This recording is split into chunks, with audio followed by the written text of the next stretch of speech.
Bonsoir à toutes et à tous, bienvenue sur Backseat, bonsoir. Bonsoir le public, bonsoir à vous, bienvenue, merci à toutes et à tous. Vous êtes exceptionnels, merci à toutes et à tous, bonsoir et bienvenue sur Backseat, chers amis, comme chaque semaine sur Twitch. On va parler ensemble de politique toute la soirée, merci d'être avec nous. Merci aussi si vous nous regardez en replay sur YouTube, merci également si vous nous écoutez en podcast. Je suis très heureux de vous accueillir dans cette émission exceptionnelle qu'on va commencer avec un before très particulier. Ce soir, un before sponsorisé par une très très belle ONG, Médecins du Monde, qui nous fait le plaisir d'être avec nous ce soir pour parler d'un sujet passionnant, d'un sujet sur lequel il et elle œuvrent au quotidien, particulièrement en ce moment. On va en parler avec de très belles personnes qui sont avec moi sur ce plateau. Vous êtes nombreux et nombreux. On est avec Jean-Luc Pell. Bonsoir Jean-Luc. Bonsoir. Jean-Luc, toi tu es médecin généraliste, c'est ça, à la retraite? Je suis médecin généraliste, retraité depuis 4 ans. Retraité depuis 4 ans, félicitations. Tu es responsable de mission à Briançon. Ouais, merci. Je suis médecin bénévole à Médecins du Monde. Médecin bénévole à Médecins du Monde, exactement. Et responsable de la mission à Briançon. Ok, et content de t'accueillir Jean-Luc, merci d'être avec nous. On est aussi avec Paul Allozzi. Salut Paul. Salut. Bienvenue, merci d'avoir accepté toi aussi de venir sur Backseat. Toi tu es également chez Médecins du Monde, tu es coordinateur du programme en Île-de-France. C'est ça. Programme dont on va parler dans quelques instants. Tu es pas tout seul, tu es avec ta collègue également Diane Léon. Salut Diane. Salut. Merci d'être avec nous. Diane, toi tu es également coordinatrice du programme, mais toi c'est le côté nord. Absolument. Nord littoral. Ça comprend quoi comme zone? Dunkerque et Calais. Dunkerque et les Calais. alentours. Ok, d'accord. On est aussi avec Christian Reboul. Salut Christian. Bonjour Jean, bonjour tout le monde. Ça va? Très bien. Merci d'être avec nous Christian. Toi tu es référent migration, droit et santé chez Médecins du Monde. C'est ça, et je m'occupe particulièrement des questions de plaidoyer autour de l'accès au droit, de l'accès aux soins des personnes migrantes. Ok, et c'est ce dont on va parler ce soir. On est aussi avec Ouda Mérimi. Salut Ouda. Salut Jean. Toi aussi tu es médecin? Moi aussi je suis médecin. Merci d'être avec nous. Ouda, toi tu es responsable qualité des pratiques en santé. Tout à fait. Chez Médecins du Monde. Tout à fait. Ça veut dire quoi? Ça veut dire qu'on voit la manière qualitative dont il faut prendre soin de la santé des gens. Et donc la santé, ça va au-delà du soin. Ce sont des aspects beaucoup plus globaux dont on pourra parler. Ok, d'accord. Bon, ce soir, ensemble, on va parler dans ce before avec vous d'un sujet particulier. C'est celui de la question des migrations et de l'accueil des personnes exilées. D'ailleurs, quand je parle de ce sujet, je ne sais jamais si je dois parler d'exilés, de réfugiés, de migrants. C'est quoi le vocable que vous utilisez, vous, quand vous en parlez chez Médecins du Monde? Ah, là, la sémantique est importante. Hein. Ouais. On a tendance à parler de personnes migrantes. On rajoute souvent, il faut personnifier, tout simplement. Personnes migrantes, personnes réfugiées, personnes exilées. Voilà. Ok, d'accord. Tu pourrais nous expliquer pourquoi Médecins du Monde travaille sur ce sujet-là en France? Parce que Médecins du Monde, on connaît l'ONG, on imagine bien une ONG qui intervient dans le monde entier. C'est dans son nom même. Mais on ne vous attend pas spécialement sur des actions en France et sur ces publics-là? Alors, on est parfois plus connu effectivement sur nos missions à l'international. Ouais. On est né quand même en 1980, ça ne rajeunit pas. Le docteur Bernard Kouchner, si ça vous parle. Oui, les French Doctors. Voilà, tout à fait.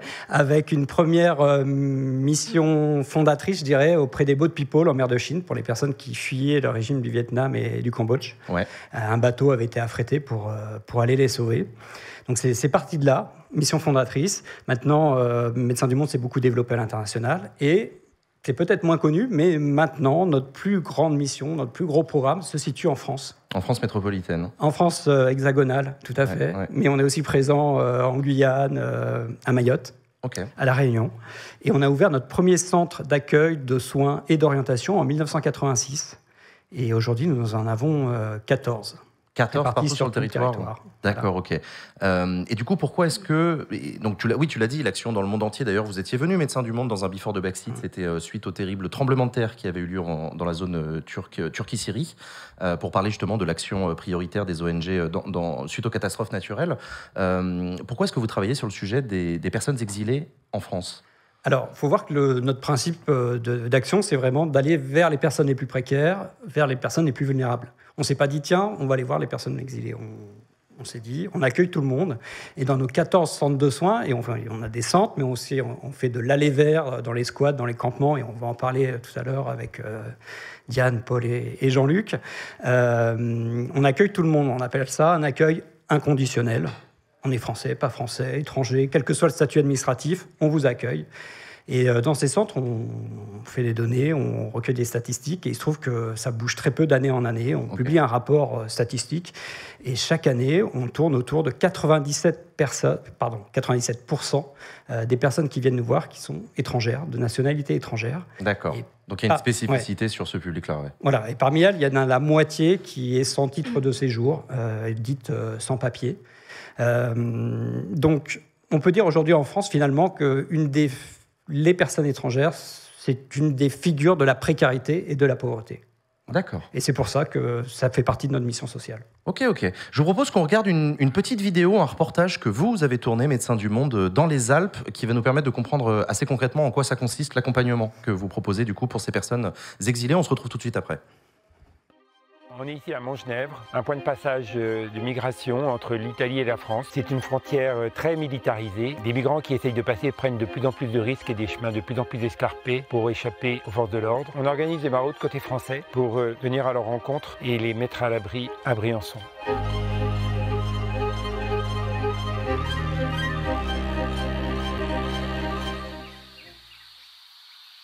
Tu vois ce petit sommet là, en fait il passe par derrière pour justement ne pas être à la vue des policiers. Des fois ils partent aussi en famille, en montagne, et là ça devient vraiment critique, quoi. Tu as juste envie de les amener à l'abri, ça donne pas envie de rester là, quoi. Et votre rapport à la police quand vous êtes en maraude, c'est quoi? Est-ce que vous êtes empêché? On est très souvent harcelé. Il y a des soirées où il y a une voiture de force de l'ordre collée à notre pare-choc derrière. On a été appelés parce que 3 personnes, donc 2 femmes et un homme, marchaient aux abords de la route avec une route qui est dangereuse parce qu'en fait c'est des parois rocheuses, il n'y a aucun espace où marcher. Les voitures, c'est limité à 70, donc c'est dangereux, quoi. Vous voulez aller au refuge? Allez, venez. On va mettre un peu, on a du chauffage. Ça fait longtemps que vous marchez? Oui, depuis hier sous la pluie. Ouais. Mais on arrive dans 10 minutes. Il y a des repas, il y a des douches.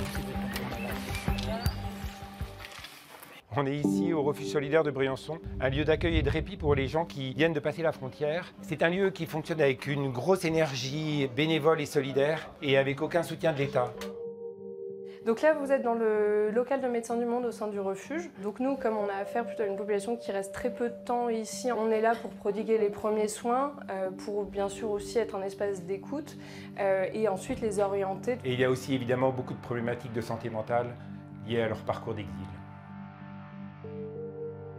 Au refuge, on rencontre souvent donc, des personnes qui nous font part de violations de droits lors de leur passage à la frontière. Et c'est donc pour ça qu'on organise des sessions d'observation où l'on se met en fait devant la police aux frontières et on observe les mouvements des forces de l'ordre et les interpellations à la frontière. La personne a des droits, elle a le droit de pouvoir demander l'asile, par exemple, elle a le droit d'avoir recours à un avocat, d'avoir accès à un interprète, accès à un médecin ou à un traitement si jamais elle le demande. Tous ces droits-là ne sont pas respectés et du coup notre rôle c'est de pouvoir compiler les données et les remonter. Ça, c'est nos ordres de mission. D'accord, du coup, je vais faire pareil que précédemment. Je vais les prendre, je vais aller faire des photocopies de vos pièces d'identité et des ordres de mission. Ok. Je note tout parce que je vais tout relater. Ouais. Après, nos actions sont bien connues de vos services, il n'y a pas de souci. Oui. Un monsieur de la police aux frontières vient de nous contrôler tous nos pièces d'identité. C'est une pratique régulière et on peut estimer que c'est des pratiques d'intimidation. Ça arrive pratiquement à chaque fois qu'on fait des observations de se faire contrôler. Toutes ces méthodes, ça ne nous empêche pas de continuer. Au contraire, on reste mobilisés pour que le droit des personnes soit respecté à la frontière. La police italienne a pris une famille, une femme sûre, 2 enfants sûrs et le 3e, on ne sait pas si c'est un homme ou un enfant. Au final, l'équipe de Médecins du Monde ici se bat pour le respect des droits des personnes exilées à la frontière, pour la sanctuarisation du soin, c'est-à-dire que l'État nous laisse faire notre travail de soignant, et pour que l'État prenne ses responsabilités dans un accueil digne et inconditionnel des exilés.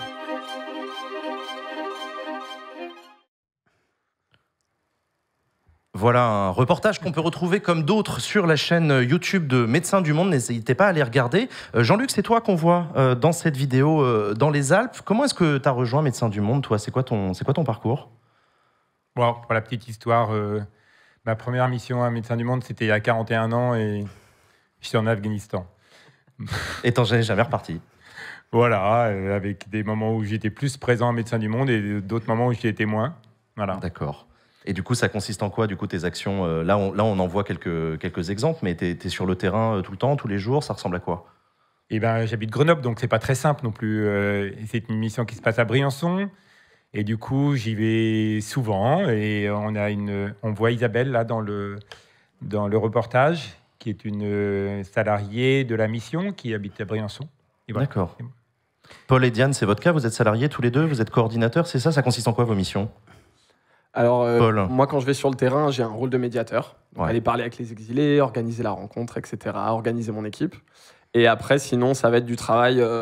Il y a de l'administratif, il y a du budget. Et bien sûr, il y a toute la partie plaidoyer, qui est hyper riche et très motivante à Médecins du Monde. Et ça va être venir ici répondre aux médias. Là, je suis payé pour le faire, c'est cool. C'est génial. Ouais, meilleur job. Et ça va être mobiliser des élus, de la presse, enfin voilà, tout un tas de choses. Et on a beaucoup de liberté pour le faire, donc c'est très appréciable. Diane, toi aussi, qu'est-ce qui a fait que tu t'es engagée chez Médecins du Monde? C'est une très bonne question. Je pense déjà pour les valeurs qui sont défendues par l'association. Ouais, ça t'a parlé Ça m'a parlé. Je connais bien le public exilé parce que ça fait à peu près 7 ans que je travaille avec les personnes exilées sur le littoral. Et voilà, j'avais cette envie de m'investir pour l'accès aux soins, mais aussi pour le plaidoyer, pour faire bouger les lignes et que la question de la santé soit enfin prise en compte par les autorités. D'accord, ok. Ça a été un cap pour vous à franchir, de vous engager dans une ONG, de travailler dans une ONG, parce que ça peut ne pas parler à tout le monde, le fait de bosser dans une association, de s'y engager tous les jours. Pour moi, c'était une évidence. Toi, c'était une évidence, ouais. Ok, bon, bah, je peux le comprendre aussi. Christian, c'est pareil? Ouais, toi aussi ça fait un certain temps, oui. Comme Médecins du Monde, quand on fait du plaidoyer, on s'occupe de questions politiques. Dans ton introduction, tu as dit qu'on allait parler politique. Ouais. Et en effet, on fait de la politique, mais attention, on ne fait pas de la politique politicienne. On s'occupe de politique publique, politique de santé, politique de lutte contre la précarité, et au sens noble du terme, finalement. Et on a une assez grande liberté à Médecins du Monde pour prendre des positions fortes, et ça, c'est très appréciable. C'est de l'action d'intérêt général, ultra concrète sur le terrain, au service des personnes, et du coup, ça a du sens. On l'a vu, frontière franco-italienne, on a parlé de Dunkerque aussi tout à l'heure. Est-ce qu'il y a des spécificités dans les points où vous travaillez, ou est-ce que ça se ressemble absolument partout? Oui. Oui et non. Jean-Luc? La frontière, c'est une mission bien particulière. Je pense que la veille à Paris, c'est aussi une mission particulière. Et le Nord littoral, c'est aussi... On a affaire à la même population de personnes exilées, mais en même temps, à Briançon, ils arrivent, on les voit de passage. À Paris, je pense que Paul en parlera mieux, mais voilà, ils sont là et... Ils sont moins de passage à Paris que dans la frontière. Et à Dunkerque aussi, ça doit être spécifique. Il y a une volonté de traverser la Manche souvent. Oui, c'est ça. En fait, la spécificité de Dunkerque et du littoral nord, c'est que c'est une zone frontière, mais une zone de blocage. C'est-à-dire qu'en vertu d'accords entre la France et le Royaume-Uni, on empêche les gens de partir. On les empêche de rejoindre le Royaume-Uni, ce qui est a priori leur souhait, en tout cas de ce qu'elles expriment pour la plupart. Et pour autant, on les accueille pas. Donc c'est vraiment une spécificité, c'est que en fait c'est aussi intéressant qu'on soit là tous les trois, parce qu'en fait on va avoir tendance à croiser effectivement les mêmes personnes pour certaines, qui passent à Briançon, qui restent un peu à Paris, et du coup nous on les retrouve à Dunkerque, et toujours dans cette volonté de s'en aller parce qu'elles sont pas accueillies, parce qu'elles sont harcelées par les forces de l'ordre, et du coup nous on essaye de les accompagner du mieux que l'on peut sur le plan de la santé. C'est une question que j'allais vous poser. Il y a une trajectoire type de ces personnes exilées sur le territoire, ou est-ce que toutes les trajectoires sont très différentes, ils ne rentrent pas par les mêmes points, ils ne vont pas aux mêmes endroits? Écoute, Paris, c'est assez représentatif de ça, parce que tu as un peu cette triple dynamique. Tu as à la fois des gens qui passent, donc qui arrivent de Briançon, qui vont à Calais, qui continuent leur trajet. Il y a des gens qui se fixent, donc qui veulent commencer leur vie à Paris, qui font le début des démarches, et donc qui vont... malheureusement survivre dans des campements, à la rue ou alors dans des squats.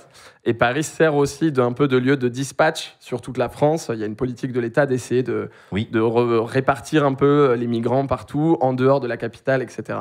Donc il y a toutes ces dynamiques-là qui se mélangent avec à la fois la volonté des gens de soit construire une villa, soit essayer d'aller en Angleterre, et à la fois la volonté de l'État, de gérer, lui, d'une manière bien particulière et parfois maltraitante, le phénomène migratoire. Et oui, donc du coup, j'imagine que vous retrouvez des personnes, tu l'as dit un petit peu tout à l'heure, mais des personnes que certains de vos bénévoles ont rencontrées à Briançon, que vous recroisez à Paris, que vous retrouvez à Dunkerque. Ça arrive souvent, ça?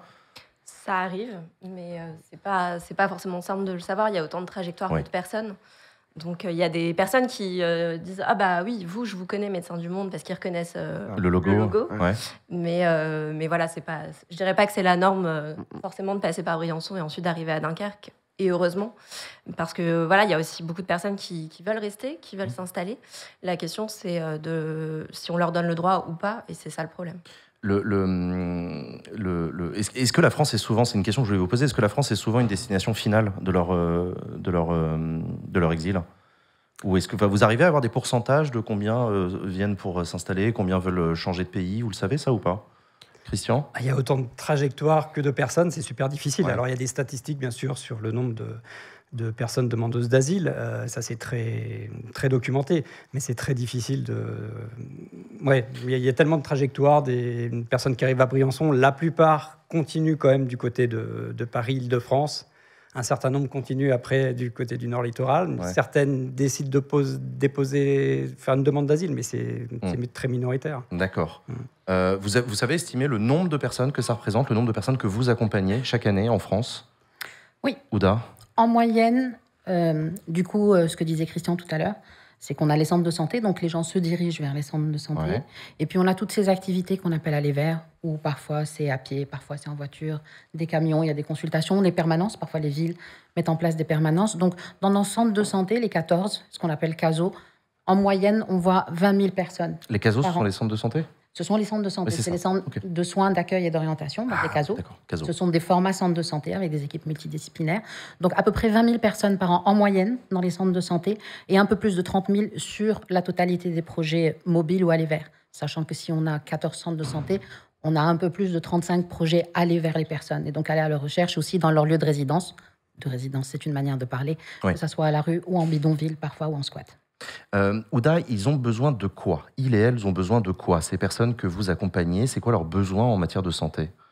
Eh ben, en fait, ça dépend. Parce que quand ils viennent, par exemple, sur les centres de santé, quand ils viennent nous voir, les demandes peuvent être diverses. Il faut savoir que, vu leur parcours d'exil, vu l'état de non-accueil quand ils arrivent en France, la santé, c'est pas toujours leur priorité.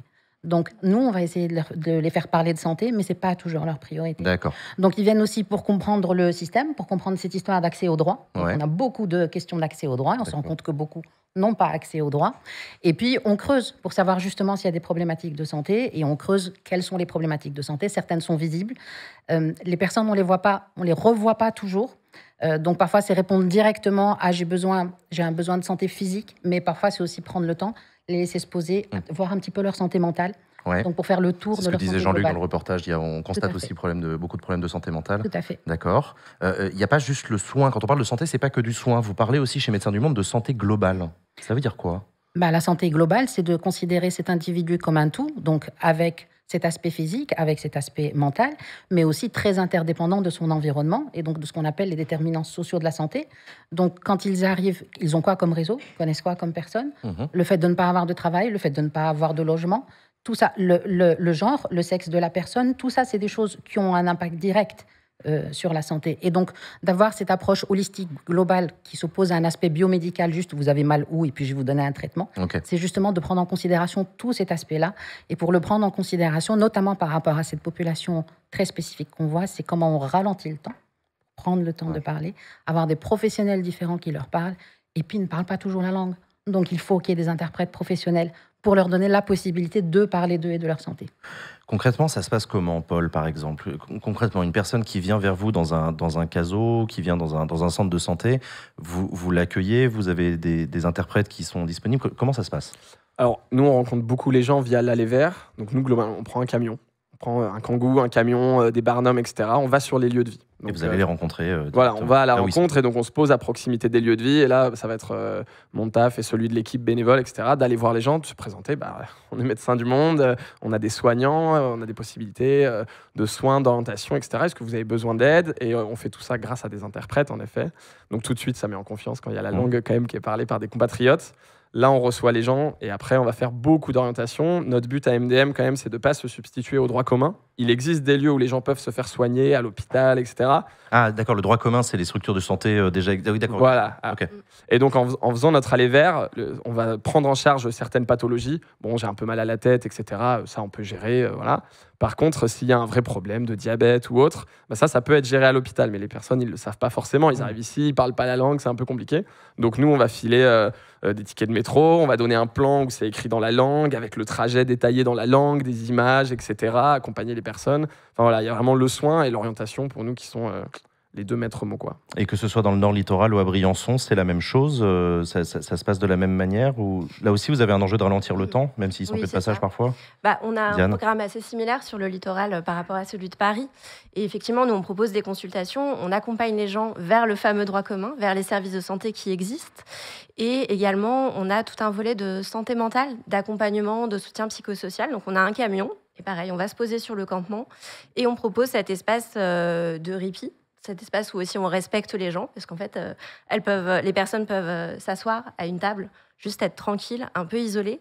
On a des bénévoles qui sont formés, qui sont là pour les écouter, pour une écoute active, qui va permettre ensuite, éventuellement, que les personnes déposent des choses, ou alors que nous, on puisse réussir à démêler quelque chose pour les orienter vers des soins de santé physique ou psychique, mais par différentes activités. Ça peut être des activités ludiques, de l'art-thérapie aussi.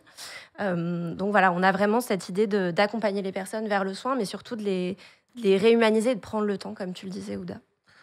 Ouda, oui, c'est ça. Vous avez vraiment tu l'as dit un peu rapidement tout à l'heure, mais vous avez une approche pluridisciplinaire. Vous pouvez prendre en charge des problèmes de santé très différents via des méthodes très différentes également. Alors, l'approche pluridisciplinaire, c'est cette histoire d'individus avec cet aspect physique et mental et qui est en interaction avec les déterminants de la santé. Donc, en fait, l'approche pluridisciplinaire, c'est qu'effectivement, il y a cet aspect soignant, médecin ou infirmier pour répondre aux problèmes de santé. Il y a l'aspect aussi tout l'accompagnement social, donc les assistants sociaux, par exemple, ou les assistantes sociales qui accompagnent vers l'ouverture des droits. Il y a aussi cet aspect... il faut faire le lien justement vers le droit commun, vers les nouveaux dispositifs. Le système français n'est pas toujours lisible. Et donc, il y a aussi ces professionnels qu'on appelle médiatrices et médiateurs en santé, qui du coup évaluent les besoins des personnes et les accompagnent de manière à faire connaissance avec le système. Donc, c'est ça, cet aspect pluridisciplinaire. Nous avons des personnes qui, effectivement, sont peut-être en situation irrégulière, mais qui veulent demander l'asile. Et donc, il y a un aspect droit. Comment on fait pour demander l'asile?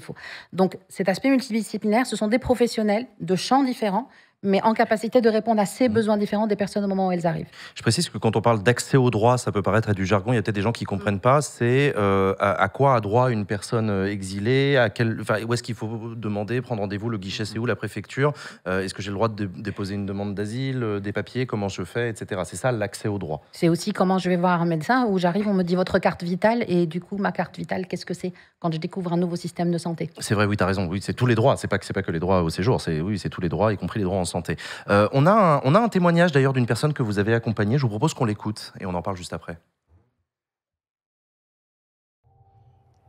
La France, c'était comme un rêve, moi. On rêvait de Paris.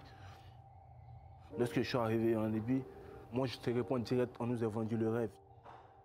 J'ai fait 6 mois de prison en Libye. Le torture, tu vois. Je n'étais pas conscient du danger, tu vois. Je me disais que c'est juste marcher, venir, monter dans un gros bateau normal.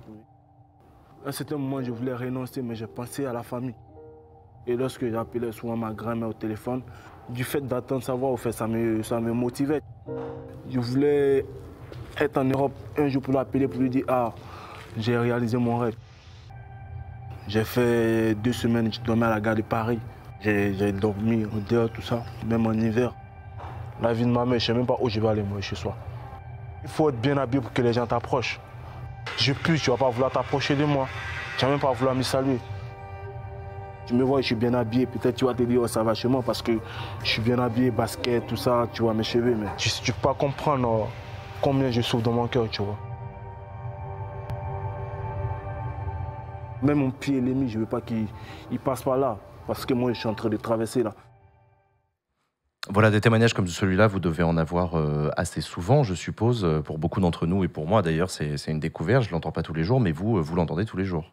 Christian? Oui, on a ces témoignages au quotidien, à travers les consultations, des moments un peu de répit au camion de la veille sanitaire, différents moments. Oui, on les reçoit et c'est important de comprendre d'où viennent les personnes, quelles sont les trajectoires des personnes, parce que certes, elles arrivent sur le territoire français, mais pour bien, je dirais, répondre aussi à leurs besoins, on est obligé de comprendre leur histoire, leur parcours. Ok.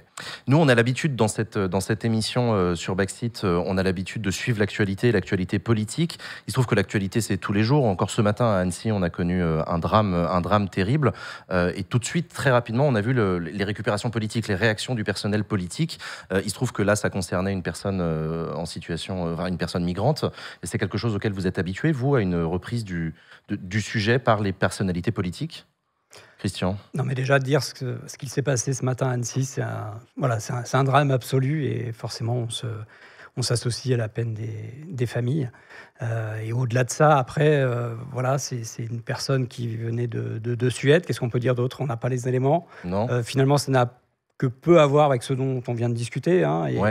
Mais dès que l'on parle de la question des personnes migrantes, de l'immigration, de la politique migratoire, il y a quand même une forme d'hystérisation, et ça arrive très souvent. On a la loi Asile-Immigration qui est en train de tourner au psychodrame, d'ailleurs, du côté du gouvernement sur sa date, etc. Mais même indépendamment de ça, sur le fond, tout le monde s'attend à un débat ultra tendu, parce que c'est devenu un thème central d'une grande partie du paysage politique. Ça ne doit pas être évident pour vous, qui avez l'expertise du terrain, de la proximité avec ces personnes, d'entendre les discours politiques. Enfin, je ne sais pas, c'est une vraie question quand on a des analyses là comme ça sur des plateaux. On est vraiment à milieu de la réalité. Mais surtout que ce projet de loi Asile-Immigration, au départ, il ne concernait absolument pas les questions de santé. Ouais. Et finalement, si. Et finalement, elles ont été introduites par des amendements de partis de droite, soutenus par l'extrême droite, où on vient à mettre en cause, finalement, le système de santé pour les personnes sans papier. Ça s'appelle l'aide médicale de l'État. La fameuse AME, qui est dans le viseur, effectivement. C'est ça, c'est un panier de soins, c'est un système qui permet aux personnes sans papier d'avoir un accès aux soins. Et elle est de manière récurrente remise en cause, sauf que là, il y a vraiment une vraie offensive avec des amendements qui ont été votés au Sénat, des débats qui se cristallisent sur cette question-là. Et ça n'est plus cantonné, c'est cela qui est dangereux, ça n'est plus cantonné qu'à la droite, à l'extrême droite, ça commence à diffuser aussi dans la majorité. Et la majorité Renaissance, proche du gouvernement, qui commence tu le sens, à être sensible à un discours de remise en cause de l'AME? Pas tout le monde, mais on sent que ça intervient dans le débat. Il y a le ministre de l'Intérieur qui commence à parler santé, et ça, c'est une constante. Dès qu'on parle de santé des étrangers, nous avons des déclarations du ministre de l'Intérieur. C'est pas le ministre de la Santé qui prend la parole là-dessus? Malheureusement, non. Okay. On ne cesse de dire que c'est une politique de santé, c'est son périmètre, il doit prendre position, il le fait, mais pas suffisamment. Mais tu vois, c'est intéressant parce que on parle depuis tout à l'heure des actions de Médecins du Monde. Vous avez une action d'intérêt général. On pourrait penser naïvement que vous êtes accompagné par l'État, que vous travaillez en bonne intelligence avec les services de l'État. Ça peut d'ailleurs être le cas au niveau local. Pour autant, vos relations avec l'État sont tendues. Elles le sont parce que la politique aussi nationale se durcit. On va le voir, on a commencé à le voir à travers les reportages, mais c'est une constante en fait sur tous les terrains, toutes les géographies, que ce soit la frontière franco-italienne, en Île-de-France ou sur le nord littoral. Il y a quand même des constantes où on trouve qu'il y a une politique de maltraitance et une politique qui maltraite de plus en plus. Ça, c'est sur l'accueil des personnes. Après, sur le volet santé, c'est pareil. Vous avez le système, encore une fois, de l'aide médicale d'État. Différentes barrières ont été mises fin 2019. Et avec des délais qui sont rallongés, donc finalement on provoque des retards de soins. Ouais. Et ce qui est extrêmement dangereux, je trouve qu'on banalise l'idée que finalement sciemment on laisse la santé des personnes se dégrader. C'est parce que c'est ça l'idée politique derrière qui est présentée, c'est qu'on arrête l'AME et on se concentre uniquement sur les urgences. Ce qui fait que les personnes, on laisse leur santé se dégrader avant de les prendre en charge à des stades aggravés aux urgences. Oui, ce qui en plus, si je puis me permettre, est totalement contradictoire avec ce que veut faire le gouvernement depuis des années, c'est-à-dire développer la prévention pour limiter l'afflux aux urgences au moment où c'est trop tard, en gros. Je dis simple. Et là, pour les personnes migrantes, on fait exactement l'inverse. Totalement. C'est un non-sens en termes de santé des personnes. On attend qu'ils aillent très mal pour qu'ils aillent aux urgences, et là, on les traitera. Ouais, c'est donc un non-sens pour les personnes elles-mêmes, pour leur santé, et c'est un non-sens en termes de santé publique. Vous aviez fait un tweet récemment, d'ailleurs on peut le montrer, on voit concrètement les relations complexes que vous avez avec l'État, sur, là vous le disiez, les expulsions se succèdent dans le nord littoral, et il y a une interpellation directe d'ailleurs du préfet. Ça se passe comment sur le terrain, Diane, avec l'État? Mal. En fait. Ouais. C'est vraiment une relation qui est très compliquée. Les personnes exilées subissent un harcèlement de la part des forces de l'ordre. On parlait de retard de soins, mais c'est aussi parce que les personnes en fait essayent d'échapper à la police elles essayent d'échapper aux expulsions qui ont lieu toutes les 48 heures à Calais.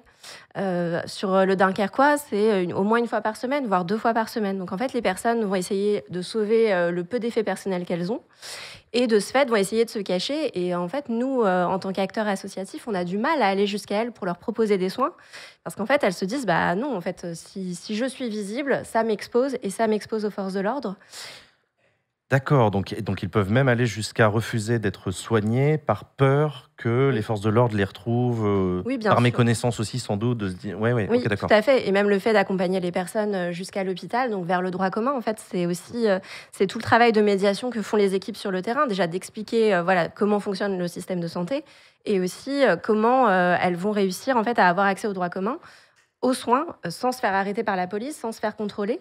Et là, sur le Dunkerquois, actuellement, les personnes qui veulent aller à l'hôpital, si elles veulent y aller toutes seules, elles doivent faire 13 km, elles doivent marcher 40 minutes à pied, prendre le bus pendant 40 minutes, sauf qu'en fait, juste avant l'arrêt de bus, il y a la police qui est là et qui contrôle l'identité des personnes sur des critères discriminants. Donc en fait, on a un vrai impact des relations de l'État sur de la politique étatique sur l'accès aux soins des personnes. D'ailleurs, on a vu ces dernières années une criminalisation de la solidarité.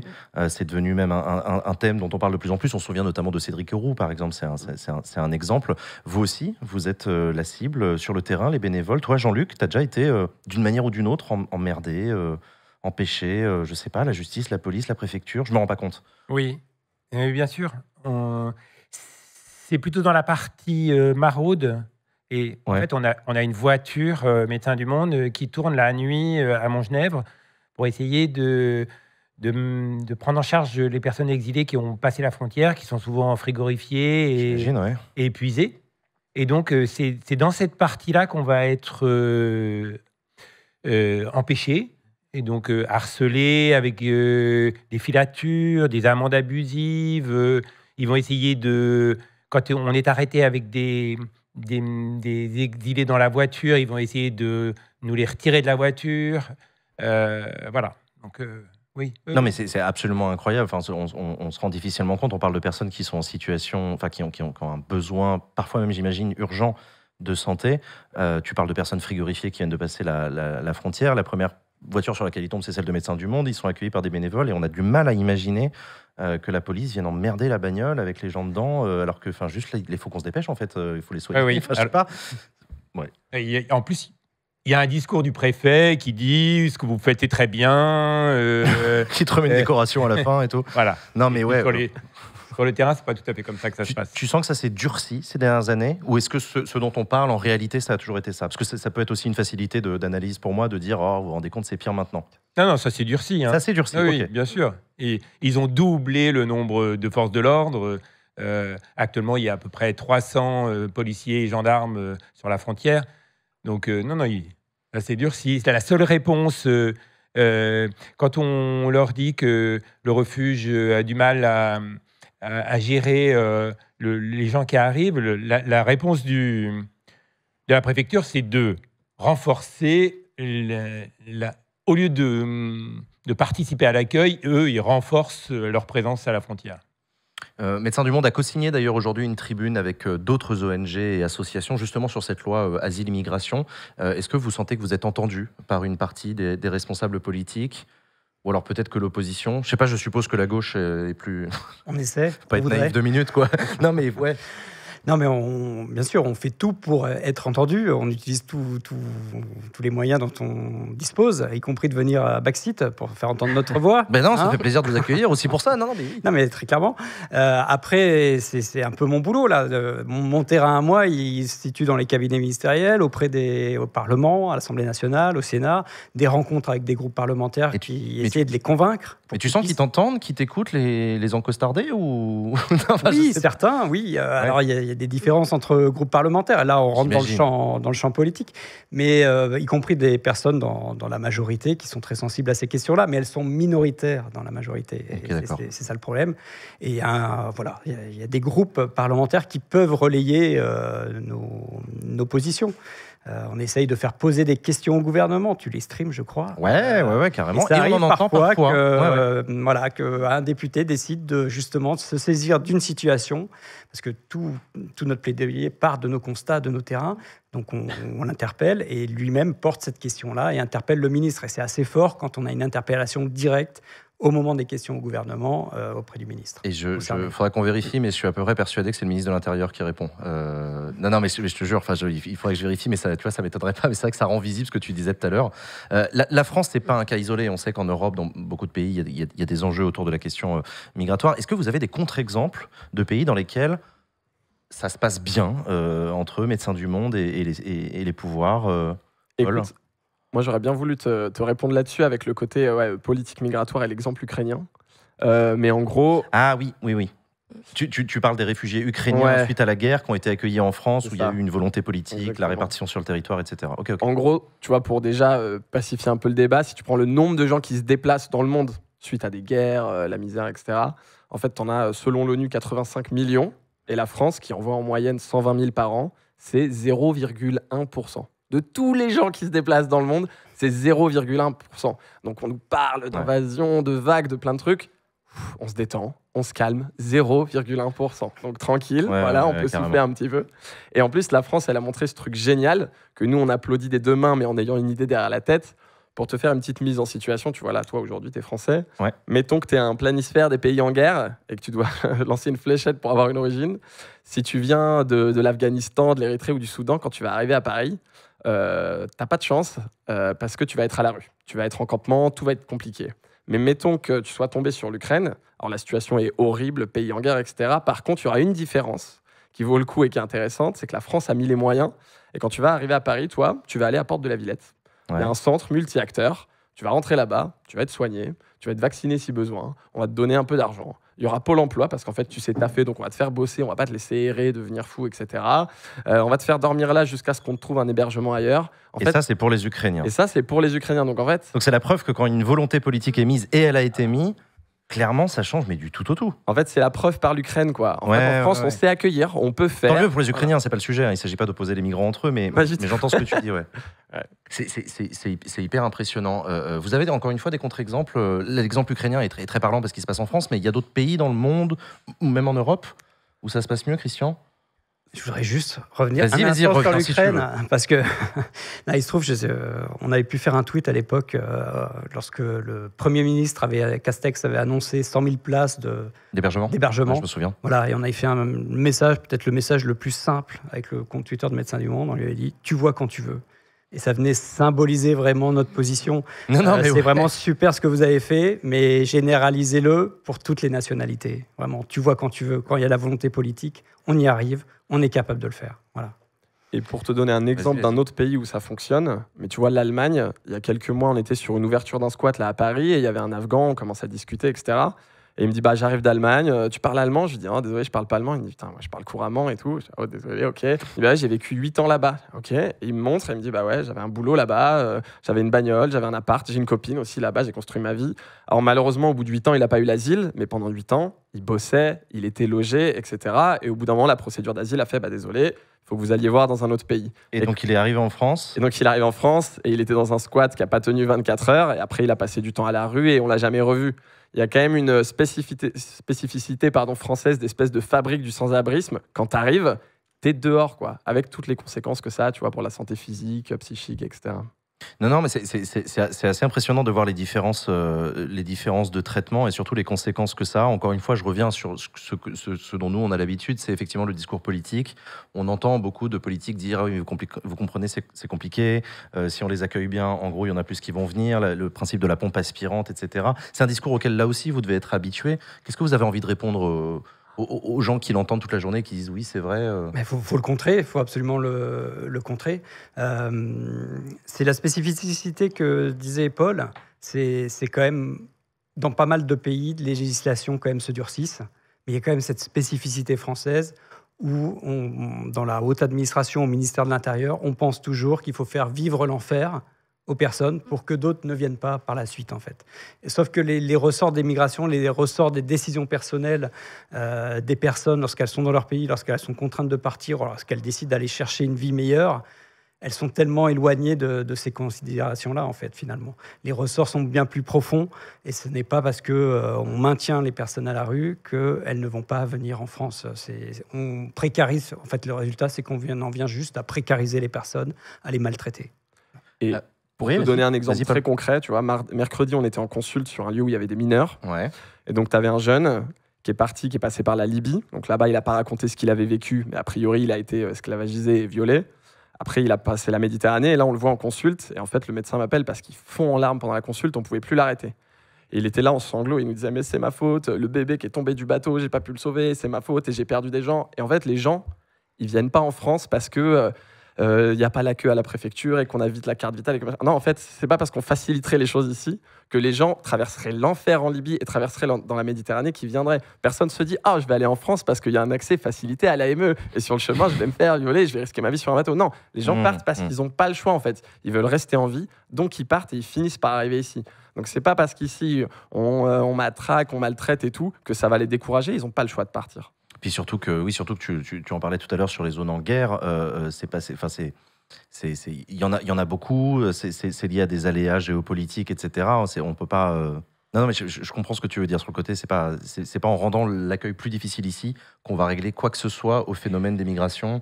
En plus, on connaît, on sait par avance, et pour le coup, c'est de mieux en mieux documenté par le GIEC, les phénomènes de migration climatique. Donc on sait que ça va aller en s'amplifiant et que donc la question mérite de continuer à être posée. Ouda, qu'est-ce que deviennent les personnes après leur accompagnement ? Par exemple, si elles changent de pays, si elles arrivent au Royaume-Uni, vous continuez à garder un lien ou le suivi s'arrête à un moment ? Comment ça se passe ?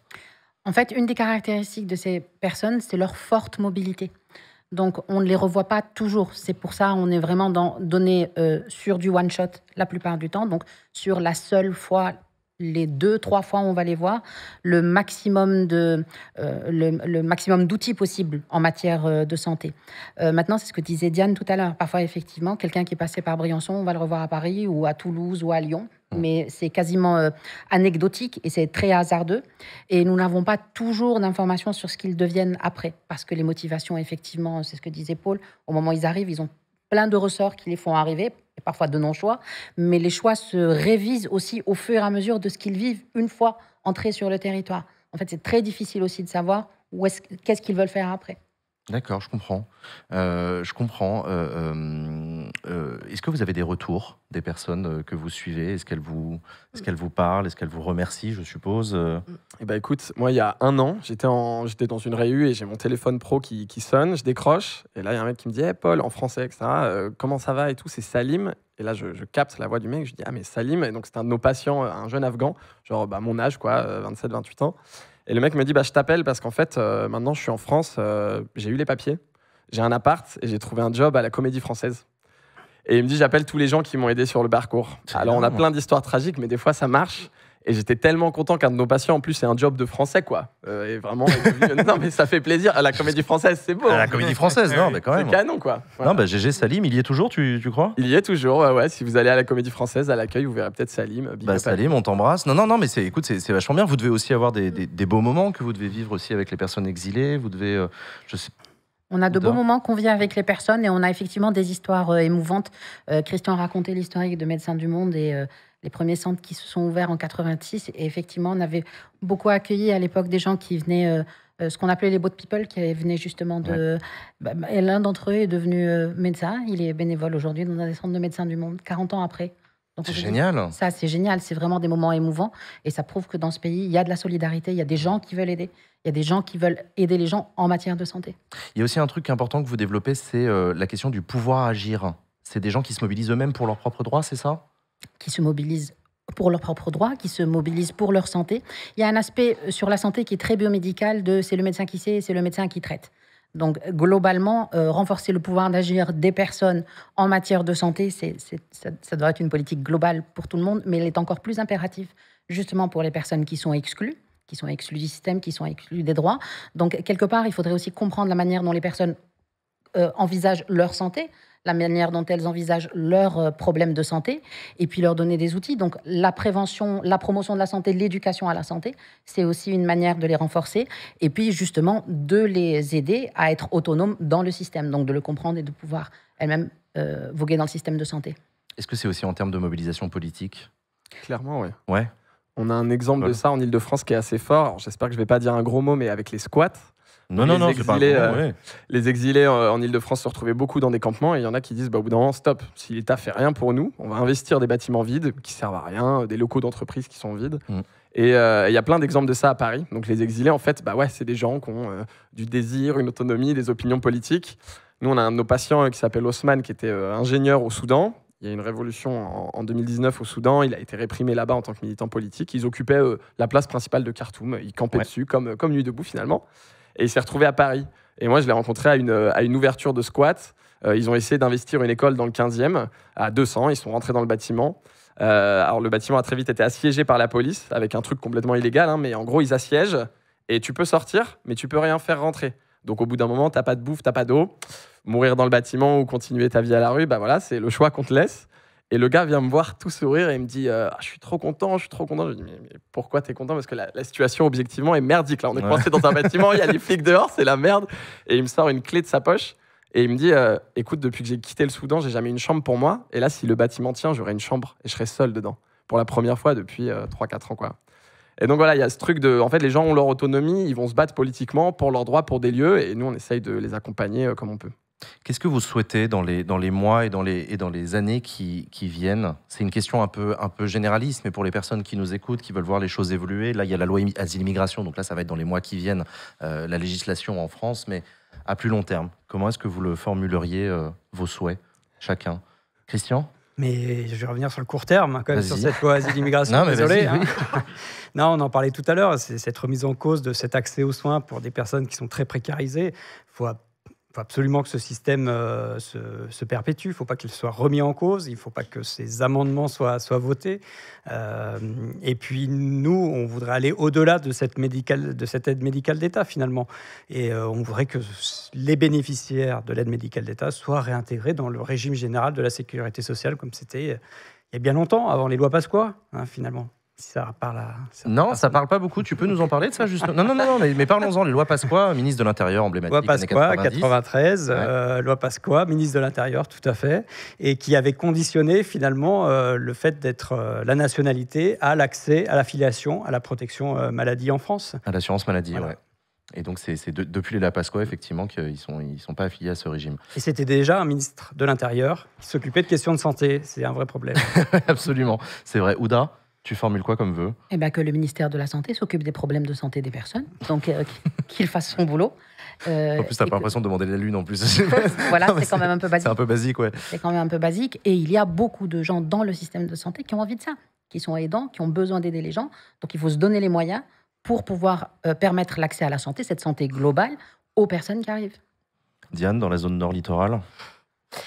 Nous, ce qu'on souhaiterait, au-delà de tout ce qui a été nommé, parce que évidemment c'est l'essence même de notre travail, mais ce qu'on demande, c'est vraiment la fin du harcèlement policier et le fait, en fait, de pouvoir prendre le temps avec les personnes pour échanger sur leur parcours, voir ce qu'elles ont vraiment envie de faire, les respecter, arrêter le harcèlement et réfléchir en fait à des voies d'accès sûres et légales pour qu'elles puissent poursuivre leur parcours comme elles le souhaitent, conformément à ce qu'elles souhaitent, et tout en étant respectées dans leur dignité d'être humain. Ok. Jean-Luc? À Briançon. Ouais, Briançon. À Briançon, depuis 2017, il y a un refuge solidaire. Donc, on a vu un petit peu ça sur la vidéo. Et c'est quelque chose un peu unique en France, cette solidarité autour de l'accueil. Et malheureusement, ce refuge, il ne fonctionne qu'avec des bénévoles, sans aucun soutien de l'État. Et en fait, nous, on aimerait que l'État prenne ses responsabilités et participe à l'accueil, un accueil digne, et inconditionnel. Tu vois, le préfet, par exemple. Le préfet, par exemple, puisqu'il nous écoute, ça pourrait être un exemple. Exactement. Ok. Paul? Écoute, j'espère qu'on va réussir à faire changer de vision un peu sur la migration aux gens. Ouais. Moi, à un niveau perso et via MDM, la migration, ça a positivement bouleversé ma vie. En bossant ici à Paris et en rencontrant les gens, j'ai l'impression d'être au carrefour du monde entier. Et moi, je suis sorti de ma petite campagne vosgienne et je découvre l'existence de langues et de pays et je rencontre des personnes que j'aurais jamais rencontrées grâce à ça. Et comme tu le disais, avec le réchauffement climatique, la migration, c'est quand même un phénomène qui va s'intensifier. Donc là, on a une opportunité en fait incroyable. Maintenant, on peut s'entraîner à accueillir au mieux, à intégrer au mieux, à répartir au mieux partout. Donc c'est maintenant. Et si je dois un truc très précis pour les gens de Paris et d'Île-de-France, mais il y a un nouveau squat qui vient d'ouvrir à Rosny, au 111 rue Camélina, C-A-M-I-L-I-N-A-T, et ils ont besoin de tout là. Ils viennent Alors, s'installer. c'est ce que j'allais te demander. Il y a juste quelqu'un dans le chat qui dit « J'ai un ami exilé qui est passé par Briançon, merci à vous ». Donc tu vois, c'est probablement quelqu'un que Jean-Luc a rencontré et a accompagné lors de son passage. Justement, j'allais vous demander comment on fait pour vous rejoindre, pour vous aider, les gens qui vous ont écouté, qui ont envie de se mobiliser. Comment on fait? On peut devenir bénévole? Bien sûr. Avec grand plaisir. Ouais, comment on fait? On pousse la porte? Alors, soit on pousse la porte, notre bureau il est à Dunkerque, on est tout le temps là, avec grand plaisir. Il y en a partout en France des bureaux. Il y en a partout en France, oui. Nous, ce qu'on demande au niveau du littoral, c'est de la disponibilité, surtout en semaine, mais on cherche tous les profils en fait. Il ne faut pas croire que si on n'est pas médecin, je suis pas médecin, on ne peut pas être bénévole. Moi, je ne suis pas soignante. D'accord. La preuve en est, on peut être médecin du monde sans être soignante. On recherche effectivement des médecins, des infirmiers, des infirmières, mais aussi pour toutes nos activités d'aller vers, d'information, de médiation. En fait, tout à chacun, toutes les personnes qui ont envie peuvent nous rejoindre, d'autant plus qu'on propose des formations et on accompagne surtout le bénévolat. Voilà, on n'envoie pas quelqu'un comme ça en lui donnant la veste médecin du monde et allez hop sur le camp. Donc il y a une formation. Il y a une formation et on accompagne, on encadre les choses, on a des interprètes, ce qui permet du coup d'avoir une intervention de qualité. Est-ce que vous recrutez aussi, je vois la question dans le chat, des professionnels sur des jobs, sur des CDI, des CDD? Christian, Ouda? Oui, on recrute. Donc sur le site de Médecins du Monde, il y a les ouvertures de postes assez régulières. Donc sur les postes dont on a besoin, autant d'ailleurs sur les terrains France que sur les terrains internationaux, et donc sur des métiers ou sur des postes assez particuliers, effectivement. Je suppose qu'on vous retrouve sur tous les réseaux sociaux qui vont bien? Et oui. Et je voulais en parler parce que tout à l'heure, je ne suis pas allé au bout de mon histoire. J'ai parlé d'un tweet sur l'Ukraine, tu vois quand tu veux. Ouais, il faut savoir que c'est le message qui a été historiquement le plus relayé de Médecins du Monde, avec 10 000 retweets, 50 000 likes, 4 millions de vues. Il faut en faire plus souvent des comme ça. Et ben voilà, mais c'est une fulgurance un soir, 19h. non, mais bien joué. Hein. Et c'est une forme de mobilisation aussi assez simple. Si vous appréciez nos positionnements, n'hésitez pas à suivre nos comptes Twitter, Instagram, Facebook. On s'en sert pour interpeller, pour faire passer des messages. Cette fonction d'interpellation, elle est hyper importante. On a obtenu des trucs de dingue, rien qu'avec un tweet au moment du Covid pour une mise à l'abri d'un campement du côté d'Aubervilliers. Et en fait, si vous relayez nos messages, ça envoie des notifications à tous les politiques qui sont dingues de leur compte Twitter. C'est vrai. Et c'est un bon moyen de faire passer des messages. Donc n'hésitez pas, c'est aussi une forme de mobilisation. On peut aussi vous donner de l'argent. On connaît notamment Speedon, évidemment. Des gros bisous à Mister MV, le t-shirt, vous l'avez tous chez vous, j'espère. Vous pouvez acheter le t-shirt, vous pouvez faire des dons lors de Speedon, mais tout le reste de l'année aussi, vous pouvez faire des dons. Vous êtes financé comment, Médecins du Monde? C'est essentiellement des dons, c'est l'État, c'est des entreprises, c'est des méchants, c'est quoi? C'est comment? Alors, on est financé par les dons des personnes donc, qui nous soutiennent. C'est grâce à ça qu'on peut financer le matériel, les projets, aller vers les gens, les soutenir. On a une mission de santé publique. Donc, on a aussi l'État comme bailleur sur certains de nos projets, donc les agences régionales de santé, sur nos missions de santé publique, et puis des fondations aussi, pour soutenir des projets justement de mise en réseau de différents acteurs de santé. Donc, les financements viennent de là. Les dons sont extrêmement importants parce que c'est les dons qui nous permettent d'être indépendants, de pouvoir dénoncer les politiques. Donc, donner. Parce que donner, c'est aussi s'engager, ça permet de défendre les personnes. C'est déductible d'impôts. Ouais. Je le précise, vous êtes reconnu d'utilité publique, donc c'est déductible d'impôts. Et j'ai vu dans le chat qu'apparemment, on avait fait planter le site, tellement vous étiez nombreux ce soir. On a fait planter Médecins du Monde. Bravo à tous. Merci beaucoup. Merci beaucoup à vous d'être venus sur le plateau de Backseat pour ce Before. Merci beaucoup.